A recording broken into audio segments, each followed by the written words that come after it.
Bonsoir à tous, bienvenue à ce flash d'information et bonne année 2023. Le président de la République, Alassane Ouattara, a formulé hier dans son traditionnel discours avant le nouvel an un vœu de paix et de prospérité à la nation ivoirienne. Le chef de l'État a décrété l'année 2023, année de la jeunesse. De nombreuses actions sont envisagées, entre autres l'expansion des écoles de la seconde chance, l'employabilité du système de formation professionnelle et universitaire. Il a par ailleurs appelé au vivre ensemble, au renforcement de l'unité nationale et de la paix. Il a annoncé pour bientôt le retour en Côte d'Ivoire des soldats ivoiriens détenus au Mali. Les forces de sécurité ont été saluées pour les sacrifices et efforts consentis pour la sécurisation des populations. En somme, plusieurs sujets ont été évoqués dans cette adresse à la nation du chef de l'État ce 31 décembre. Notre reporter Viviane Aimé fera le décryptage dans l'édition de 20h tout à l'heure. Et le passage de 2022 à 2023 s'est fait en beauté. Le ciel abidjanais, vous avez été certainement témoin, a été illuminé par de géants feux d'artifice projetés pour tourner la page de 2022 et ouvrir la nouvelle année 2023 sous les meilleurs auspices. Depuis les bords de la lagune de Brie, ce spectacle pyromélodique a rassemblé des milliers de personnes et ces instants de bonheur organisés par le district autonome d'Abidjan ont été offerts par la première dame.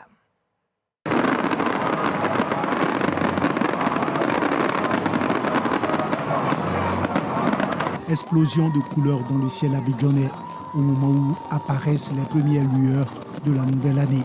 Depuis le pont des Gaules ou ailleurs, ils sont des milliers à suivre cette édition de feux d'artifice placée cette année sous le thème « La Côte d'Ivoire solidaire et unie ». Des couleurs dans le ciel au rythme des crépitements et de donations. Les spectateurs ont eu droit à une demi-heure de show lumineux. C'est impressionnant. Chaque année, c'est encore plus beau, plus innovant. Cette année, c'est exceptionnel. Chaque année, on revient, ça fait 7 ou 8 ans que je viens voir le feu d'artifice. Chaque année, en revenant, on espère voir de mieux en mieux. Et là, c'était très fort. Chantal Camara, représentant la première dame Dominique Ouattara, marraine de cette cérémonie, a exprimé toute sa joie de partager ces instants de convivialité avec le public. Moment de joie et de réjouissance, il est aussi une grande occasion de retrouvailles et de fraternité vraie. Une occasion de rassembler les Ivoiriens et Ivoiriennes dans un élan de solidarité et de partage. Les feux que vous verrez dans le ciel sont le symbole de la grande lumière qui est en chacun de nous. Frères et sœurs, la lumière, c'est la paix. La paix, c'est la joie. La joie, c'est l'équilibre. L'équilibre, c'est la stabilité. Vive la lumière de Dieu sur notre pays. Depuis 12 ans, le passage à la nouvelle année à Abidjan se fait sous un ciel illuminé.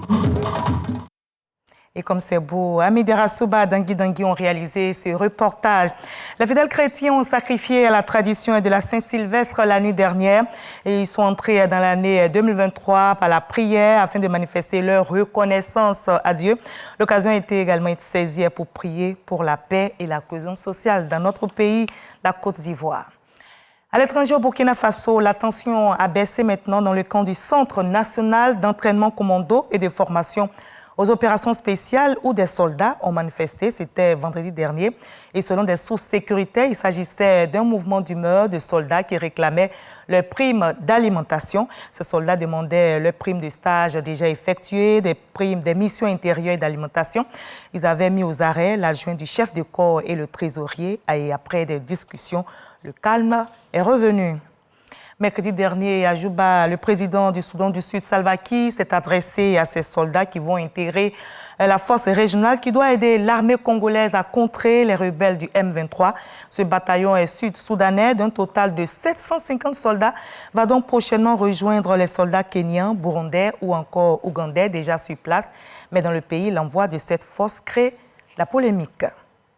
Luis Inácio da Silva, élu dimanche 30 octobre dernier, a été investi aujourd'hui à la tête du Brésil, un pays qu'il a déjà dirigé par 2 fois au début des années 2000. Et la cérémonie d'investiture s'est tenue sous haute sécurité à Brasilia et c'était en l'absence de son prédécesseur, Jair Bolsonaro, qui a pris dès vendredi la direction des États-Unis.